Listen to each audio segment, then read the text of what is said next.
Hello again. So welcome to my channel, and we are continuing with the Rising Sign series for 2025. And in this video, we will talk about Virgo Rising with Jasmina, and I'm sure you know her. And she's a Virgo Rising, and she's again graciously agreed to be with me. So welcome, Jasmina. Thank you for being here. Hi, Matt. Thank you for having me again. I love talking to you. I learned so much from you. So this is always a great opportunity to showcase my teacher as well. So I love our conversations, and I love your Oh, shirt, by the way. yeah, it's special for the new year. I Thank love you. it. Yeah. And also, like, we did the first video for my channel together. So this is also something good that we are together again. All right. Yeah, So I love it. Mhm. now I will share the charts of the current transits. So let's see the new year. The 1st of January, I think you see the chart. So we have the planets in the same sign as they are today. So we have Jupiter in Gemini, Uranus in Taurus, Nodes in Aries, Saturn and Neptune in Pisces. So Uranus in Taurus. So for that, first I want to ask you as a Virgo rising, how these transits have been for you, because we will have these transits for a long time as well in next year.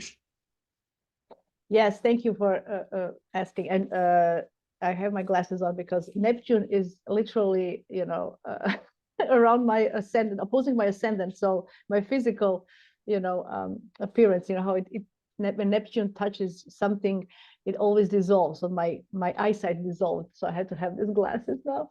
Anyway, it's been very challenging for all mutable signs, and especially Virgos, Virgo risings, because Saturn is opposing. So when Saturn is opposing, the energy of opposition is finding the middle ground, finding the compromise about, and Saturn is always about hard work and its limitations, its restrictions, it's feeling frustration because you can't push forward. You want to do something, but you can't. So there's like a managing your time, right? So because he's also restricting you with time and energy. So it was very, very challenging to be honest. For me personally, handling job, second job, kid, family obligations, it's a lot, right?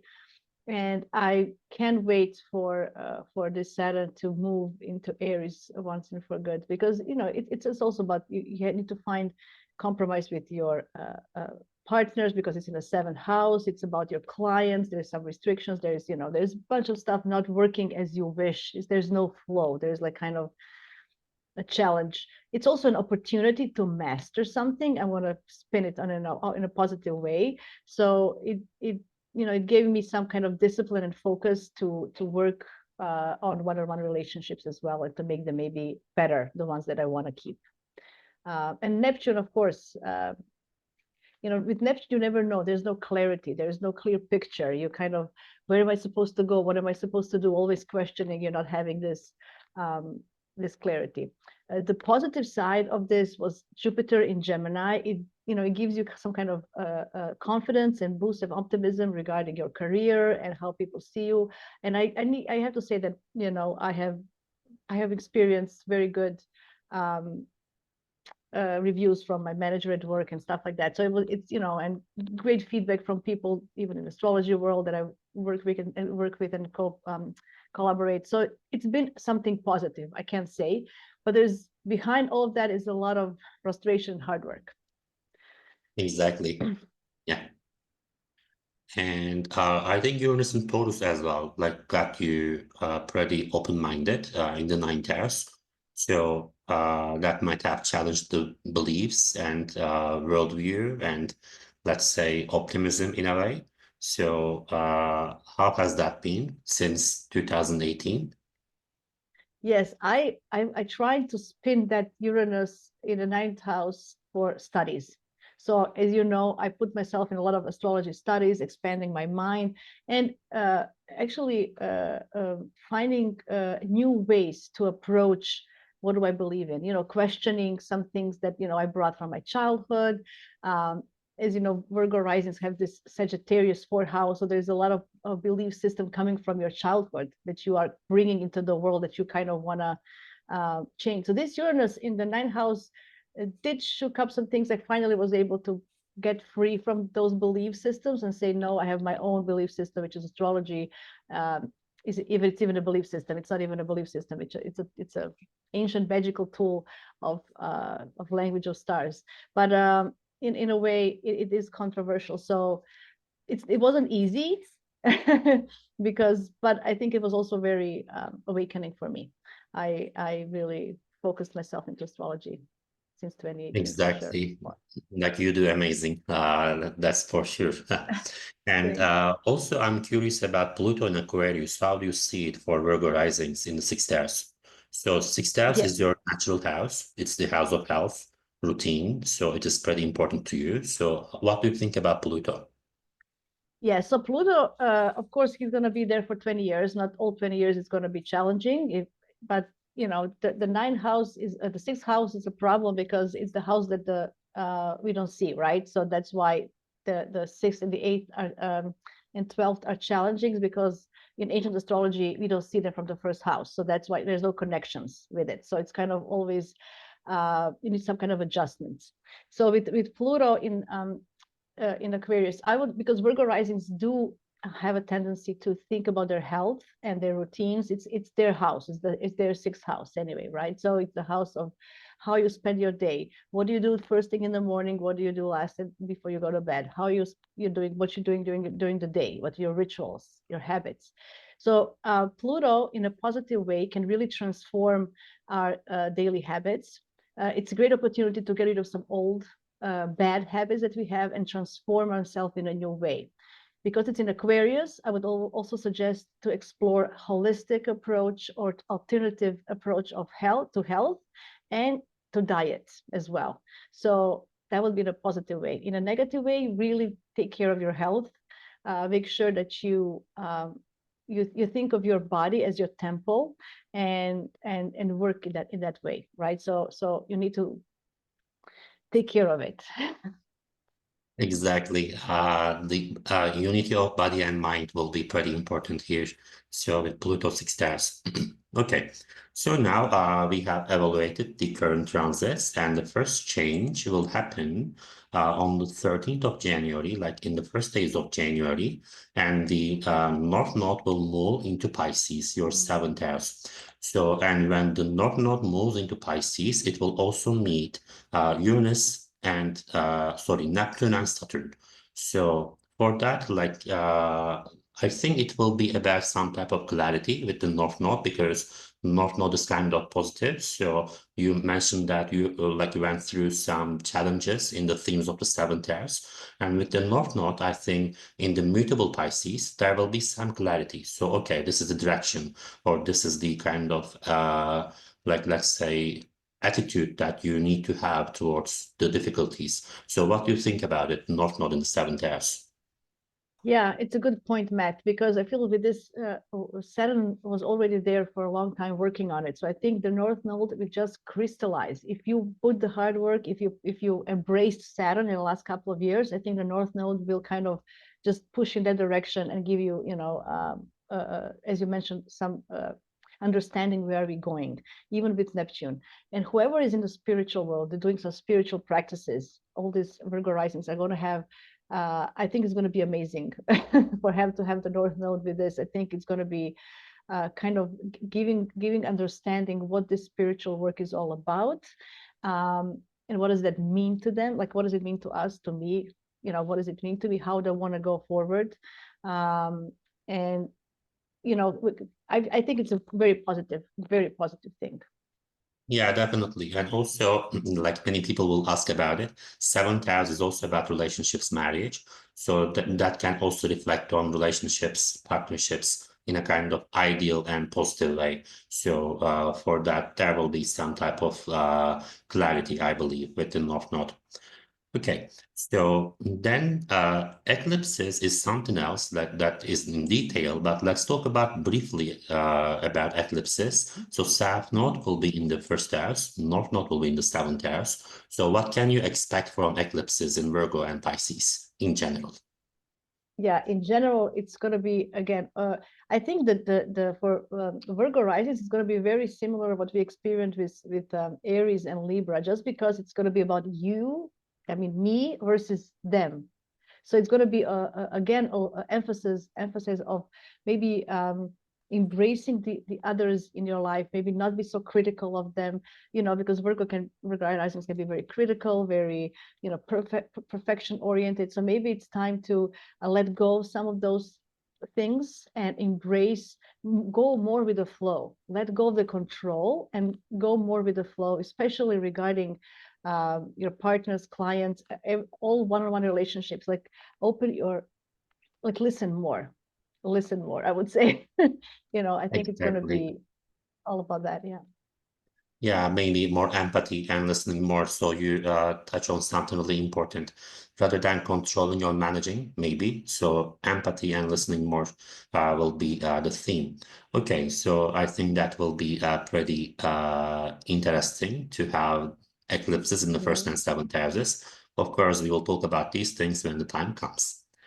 Yeah. So then the next ingress will be, I believe, Neptune into Aries. So first, let's talk about Neptune in Aries energy. So what changes in Aries with Neptune? This is going to be very, very interesting. I need to mention that this whole year we have this dance between uh, Aries and Pisces. Not only with Saturn and Neptune, but we're going to have that with Mercury retrograde and Venus retrograde this spring, and the nodes are shifting as well from Aries to Pisces. So we have this theme of Pisces endings and Aries beginnings. So Neptune in Aries is a whole new start. I feel that globally, I think we're going to have a shift in our spiritual worlds, how we see spirituality, a new way of doing things. It's also I feel that we're going to see many new inventions in movie and music. It's going to be so different, like all this artistic expression. I think we're going to experience something we didn't see before, new types of music, new types of movies, the way we all these arts. I think is going to be very, very different, very individual approach. I think with Aries, it's going to be something new and different, something that we something bold. I think I am very curious to see. I think we can't even imagine what this is going to be. I think it's going to bring such a beautiful new energy. Pisces is kind of wrapping up what was going on, and Aries is bringing new energy, this this assertiveness. We might see a lot of competition within Hollywood or actors and stuff. I think it's going to be more than usual to see them maybe competing with who is the better actor, stuff like that. Yeah, definitely. So Neptune is also about Hollywood or art, as you said. So there will be new, like inspirational, maybe movements or like new methods or things like that. And yeah, I totally agree. Okay, so for Virgo rising, it will be in the eighth house. So then eighth house is also a pretty deep and psychological house, and Neptune is a spiritual planet. So, Mhm. like, how will that energy relate to you?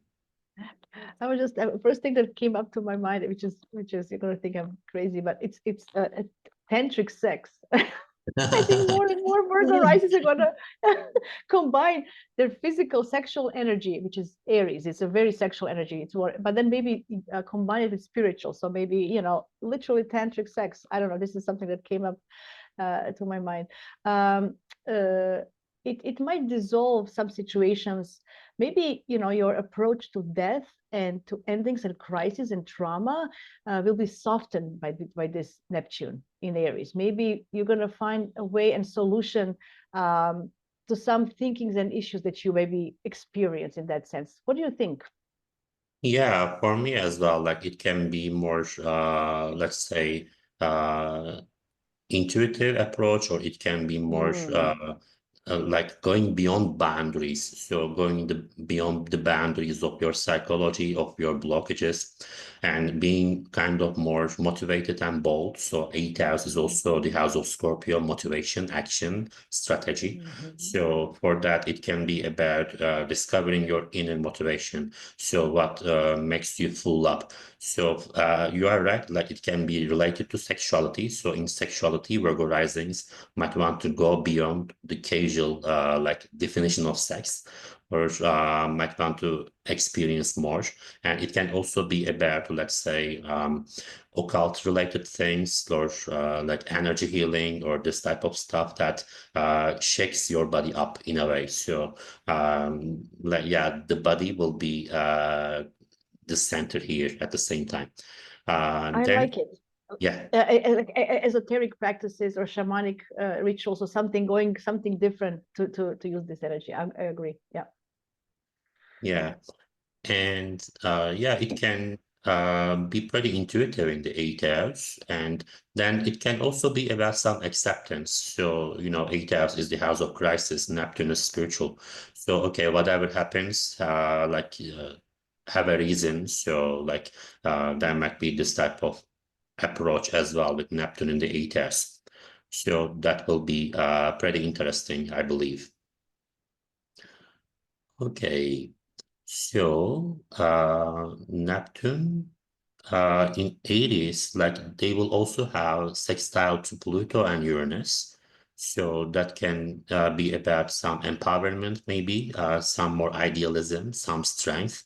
It can be about that. Now, when I look at the aspects, okay. Absolutely. We're gonna have a lot of these sextiles and trines in the next 5, 6 years between Uranus and Pluto and Neptune. So it's gonna be it's very I think this is gonna help us to transform more easily because the new world is coming anyway. So and I think this is all helping us to go with the flow more easily and to understand. And all this prep work that we were doing, all these people learning astrology and just learning about life and nature and getting to know ourselves, it's going to be very helpful.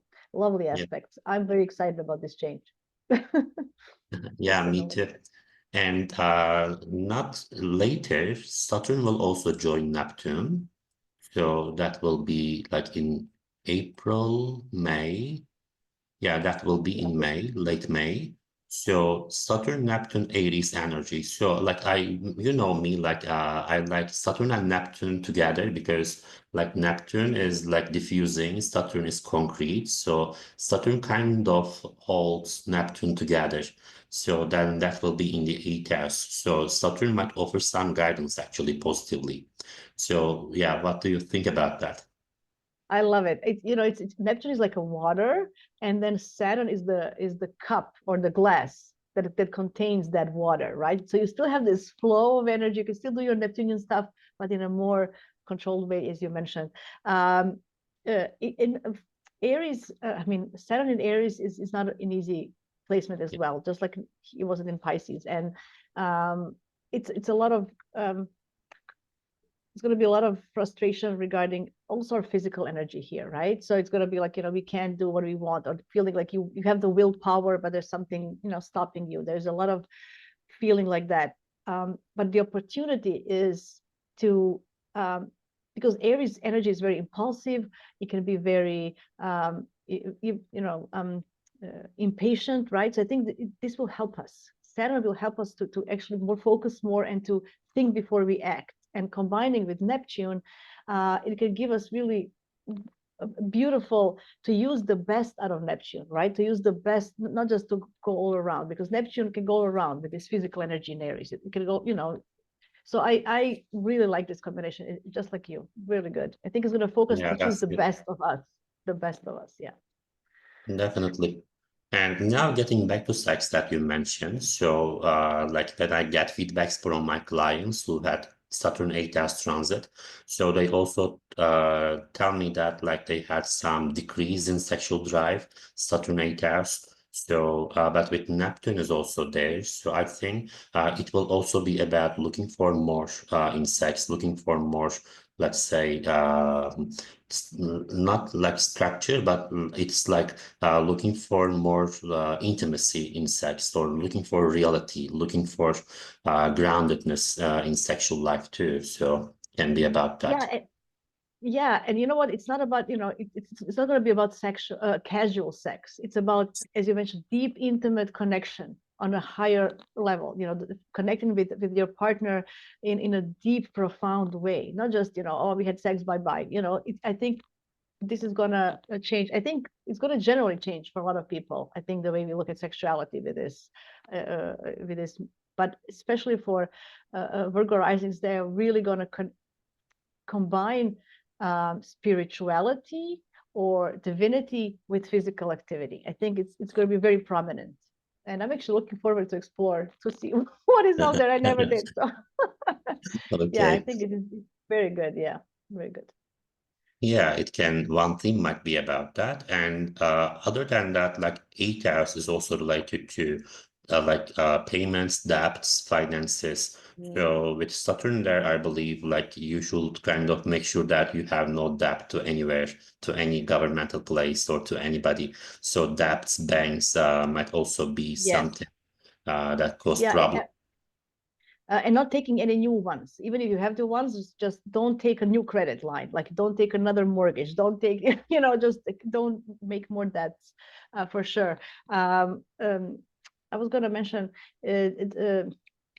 this is also the house of your partner's money, right? When you look at, so it could be also coming from your partner, that your partner might not have income, or that your partner has some delays or some restrictions. So it might happen that something happens on that side that you might need to rethink your finances as well. Yeah, exactly. So then, yeah, as you said in the beginning, finally, it can be about taking responsibility for your actions, for your decisions. So, like Saturn Aries, like it's about me. So, seeing that, like you actually lived the consequences of your decisions, Saturn 8s. So, for that, at first, maybe it can cause some psychological burden. So you might be too heavy on yourself as well. So psychologically, at first, it might be a bit stressful, but after time, I believe like you will get used to this energy of acceptance in a way. Yeah, it can cause a burnout as well. But we have a support from Pluto and Uranus at this stage. So I think because of that support, it's going to be easier than we think. And I just thought of something. Maybe a lot of Virgo risings will change the way they think about taboo topics, and they might be more open to talk about it and deal with them. Like death, sex, money. Like nobody talks about many of these things. I think Virgo risings are probably going to open up, and like in a good way, like this, in a responsible way, not just irresponsible. But I think it's going to be a lot of transformations, just facing those taboo topics and dealing with them. As you said, Saturn is also responsibility, um, but we'll see. Yeah, it can be a lot. I know. Yeah, exactly. So, like you will experience and will see. So, moving from Saturn, there's an amazing transit that is waiting for you. Jupiter in Cancer. So, for that, it will be in June. So, as many people know or might not know, Jupiter is exalted in Cancer. And for you, you will have Jupiter in the 11th house of luck and like expansion, social circles, social media. And I'm so excited for you, for Virgo, Oh, right? yeah, thank you. And I have So, my personal Jupiter is in Cancer as well, so my natal one. So I'm double excited for yeah, this one. Did you want to mention exactly. anything before? Yeah, I also have Jupiter in Cancer, yes. So, yeah, so 11th Yeah, house, how does that look? like this is excellent. First of all, I think a great opportunity to gather with your tribe, yet your group of people that you enjoy.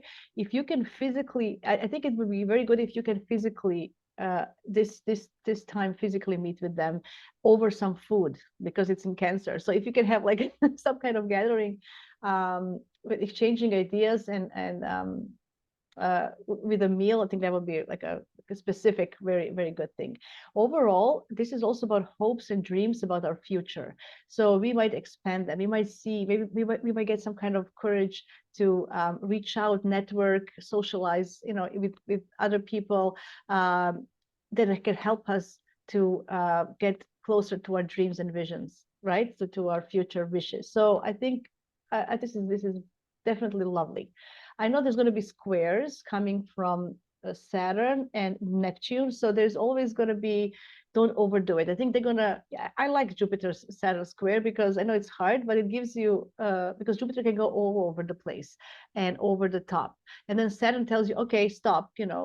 Instead of 5, do 2, and it kind of gives you a little bit of restriction, and it gives you better focus. So instead of just jumping from one place to another, and we might be able to choose people who we socialize with more carefully, with more care, and just few of them. Yeah. And it's going to be, for me, I just feel that I'm going to connect with many beautiful astrologers, spiritual people. This is who care for each other, who care for me. I care for them.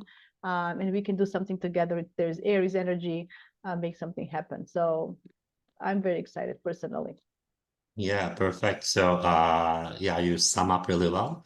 And then, yeah, Saturn squares, I believe, like it will be about this. There will be good things, good news coming, but do not get excited too soon. Do not overdo it.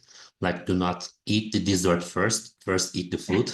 So it will be about that. So then later this year, 11th house Jupiter will be about some benefits, some social environment, so growing socially, growing on social media, for example. So there might be lots of benefits of this transit in the 11th house. So another thing that I like which is hidden, is the inconjunct from Pluto. Mm, So I mm, personally love inconjuncts of Jupiter mhm. with Pluto as well, because like Pluto is hidden, it's buried. Jupiter is treasure. So I believe that will kind of like unearth something that is like a treasure for you. So it might be related to work, it might be related to health, it might be related to work unions in general, it might be related to organizations. So that there will be some richness with Jupiter in conjunct Pluto that might come unexpectedly in a way. So that's how I see it. It's beautiful. And you know what? Jupiter Pluto connections are about wealth and money. Pluto is wealth, money, and then when Jupiter, it gives you more money. So this is, although it's in conjunct, you just need to adjust a little bit, right? But still, I think this is a great opportunity to make money online from the work you do, or make money with people online, or socializing. Yes, I agree. Very good. Yeah. So in the meantime, like for some period, yeah, for a year, Jupiter in Cancer will rule North Node in the seventh house, Pisces. So they will be in trine after some time. So I believe that that will reflect positively on the 11th house friendships, seventh house relationships. So we can see some connections here too. So yeah. Yeah, I feel that for many single Virgo risings, they might find they may put one of the friendships in a more serious way. Maybe the friendships becomes a relationship on a romantic level, or business one. But I feel it can be also romantic from the friendships, doing business with a friend, or going in a partnership with a friend, or I can see that as an opportunity. Good catch, Matt. Yeah.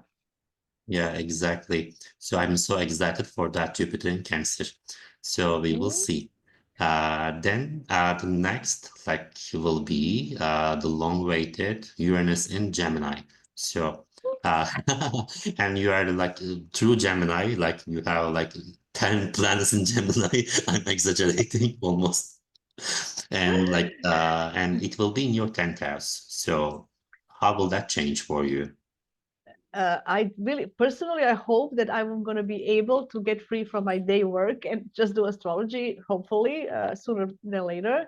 I'm already negotiating to cut my time, so I'm happy. So that's another thing.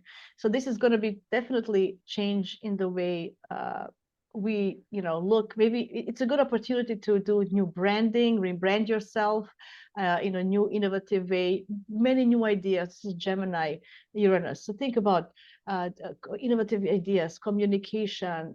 It's all how you people see you, whatever you do, what your vocation is. You can really get a boost with this Uranus, but always expect the unexpected. So Virgo risings, I know you like your to-do lists and stuff. You might be really gonna need to adjust your to-do list and change them often with Uranus in the 10th house. And there is a support from Pluto coming, so it brings a beautiful transformation. Everything that you had in your mind, I think is gonna.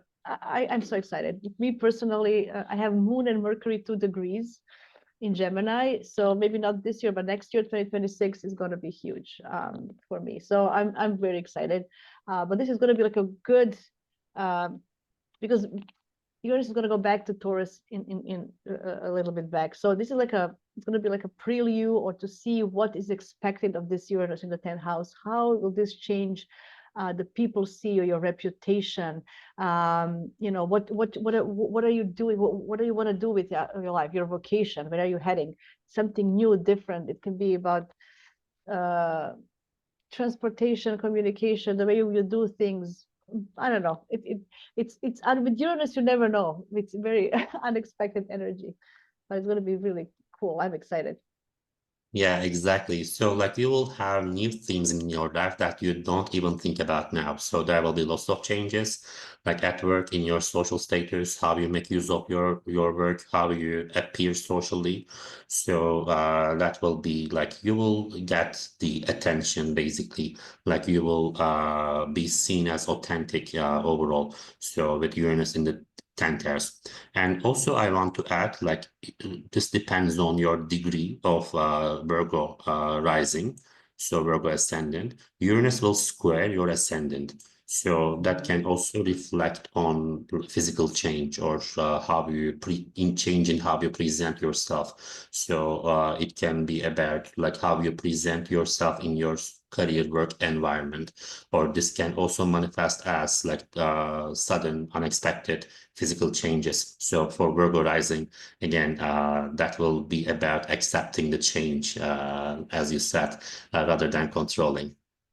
Yes, yes, I know, but for all the mutables, this is going to be easier than for fixed signs or cardinals. I think Uranus changing signs, it's always easier. We might see some Virgo risings really stepping out of their control zone, as you said, literally physical. Virgo risings, their appearance is usually, not flashy, but they might go flashy this time. They might go really, if you see me as a blonde, you'll see what I'm talking about. Stuff like that, like really doing like change of how they they wear clothes, and maybe jewelry or makeup, or just really something shocking, because Uranus is shocking as well. They might shock themselves. Exactly. So like I'm a Taurus rising, so I have that in my first house for 7 years. So like I'm kind of totally, I can totally agree with that. So how Uranus changes you. Okay, so we will have this changes in energies, but when we come to the end of the year, 31st of December next year, we will see that the planets will go back to Mm. previous signs. So, like, how would you evaluate these retrogrades? I think it's giving us an opportunity. We're gonna have like we're gonna, how you go to the beach and you dip your feet first in the water, just to feel the water, to see how it feels. So I think this whole first beginning of the year, during the year, all these changes are we're gonna feel the waters. What does the future feel like? We're gonna have a glimpse of it. We're gonna have like a sense, but then we're gonna go back, and then all these planets go retrograde. There is an opportunity to revise and then do it smartly, because we're going to have a lot of this air and fire energy. We will, if we don't have this retrogrades back to this watery earth kind of calming things, we might go all over the place and not do anything. So I think getting a sense of what's coming, but then reflecting and choosing what is the best way to be discernment. Like Virgo risings, you use discernment all the time anyway. So making sure that that you really do the right things when it all goes direct again, and then just because when it goes when it goes direct again, there's no stopping. It's going to be so fast. It's going to be really, really fast. So this is opportunity for us to prepare, I think, for the real what's to be expected later. Yeah. So this is kind of Exactly. like a finishing up, like, it's in Pisces also. Pisces is the end, right? And Taurus, very finishing up everything. Yeah. Definitely. So also I like your analogy of water. At the same time, I like consider it like mock exam. So before you take exams, they give you mock exam. So you kind of do it, and then you get the real exam. So yeah, the following year will be the real exam. So right now, next year we will get the mock exam of these I planets. like. So I love that. This is, and I know. See, this is why you're a great teacher. You can do this really teacher like metaphors. Very good. Very yeah, good. yeah, That's exactly what it is. It's a yeah. test. It's a test Oh before my the God, real I miss test. our classes so much. I know. Okay, so right now we have talked about all the major transits, but is there anything that you would like to add for the next year that we haven't talked about? It's going to be specific just because Venus is going to go retrograde. I know she's a personal planet, not a major one, but she doesn't go retrograde very often, every 2 years, right? So next year we're going to just finish Mars retrograde and we're going to have Venus and then Mercury. So the spring will be more personalized. I think we're going to feel things more personally with the nodes and with Mercury, Mars, and Venus. And then later in the year, like later, it's going to be more, for the bigger vision. Like a personal planets are more, when they're transiting, that's more like everyday life, what is happening. But these bigger ones are giving you a picture for the long term, right? So everything we spoke about is for long term. But I think in spring, I think we're going to feel a lot of personal things. And for Virgo risings, Venus is ruling their second house. I know she's going to go. She's going to go retrograde from Aries to Pisces. So it's going to be very similar where Neptune and Pluto are, right? So she's going to dance with them as well, and it's ruling the money house and the ninth house. So you know it might be, if you plan to travel or you do something, it might, be disrupted. There's a lot of things going with your partners as well. It's going to be with money, like a lot of things are going to happen. I think for Virgo risings, it's going to be packed in that seventh house uh of of what is going on. And I think the clarity is going to come in 2026. So I think next year, as an advice, because and then we have Mars also going through 11th and the 12th, now from December to basically until April next year. So I think that take next year as a preparation, as a finding out, like learning what is that you want to do, refine, like make discernment and make sure that you have the clear picture and just test things out, and then choose the right ones to move forward in 2026. So I think it's like a, trial and error kind of a year. Lots of things you might try, and then feel how it's, how it feels. You want to pursue it or not. You're going to have an opportunity to see the different energy and then go back and reflect on it. I think it just needs, all of us are going to need patience next year. I think we're going to really want to do lots of things right away, but it's not time yet. So understanding that there is take it slow. Like I think it's very important to give yourself time next year, be patient, and then move forward very fast after that. So yeah, don't expect results, like big results. I think it's more of a seeds that you're putting in and connections and understanding what the future is all about in general. Yeah, thank you so much. So I believe that like you, Venus retrograde in Aries and Pisces will kind of connect the collective energy of Neptune, Saturn to a personal level. So relationships, money, finances. So that will also be an important period. Of course, when the time comes, we will talk about that as well in detail. Yeah, that will be a Yes, good advice for Virgo risings. So that's yeah. cool. Okay. And obviously every Mercury retrograde is very important for you guys. So when the time comes, we talk about it. But Mhm. if you just make notes of those, of Mercury retrogrades, they are also very important. Exactly. They will be in fire houses, very internal houses of emotions, family, unconscious psychology. So they will also have contact with Neptune. That will be pretty, let's say, mind changing in a way. So we will talk Yeah, about that as well in yeah, detail. a lot of inner work, a lot of inner work for Virgo risings. So don't expect external results yet. That would be shortly my advice. Yeah, that's a good advice because like Virgo risings, I know, or Virgo placements, I also have Virgo Mercury. So when I do something like an hour later, I expect a result. So Yeah. this will kind of teach you that like you should not expect immediate practical result. So that might be more about like time cycles. Yeah, absolutely.